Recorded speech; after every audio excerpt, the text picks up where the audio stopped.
30,000 মানুষ আহত হয়েছে। এটার হিলিংটা ইজ নট ভেরি ইজি।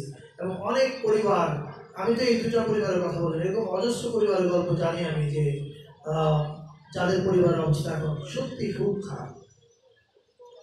তাহলে আমার মন্ত্রণালয় থেকে আমি আসলে কি করতে পারি বা আমার কাজটা কি? আমার কাজটা হচ্ছে, আমরা একটা মিউজিয়াম করছি, জুলাই জাদুঘর। সাধারণত মিউজিয়াম বলতে যেটা মনে হয়, এই মিউজিয়ামটা সেরকম হবে না। এই মিউজিয়ামটা যখন চালু হবে তখন আপনাদের সবার প্রতি অনুরোধ থাকবে, আপনারা যাবেন। এই মিউজিয়ামে আসলে কি থাকবে?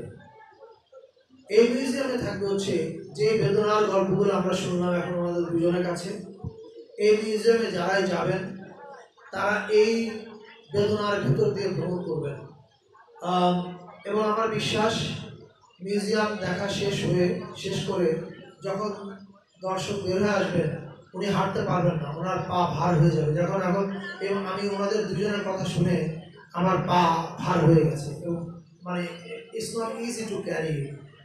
আমরা চেষ্টা করব জুলাই জাদুঘরটা যেন এরকম জাদুঘর হয়, সেখানে আপনাদের সকল বেদনা লিপিবদ্ধ থাকে। ওই যে ফরাদ ভাই একটু একটা কথা বলছিলেন, স্মৃতির কথা। স্মৃতি জাগরুক রাখা খুব জরুরি কাজ।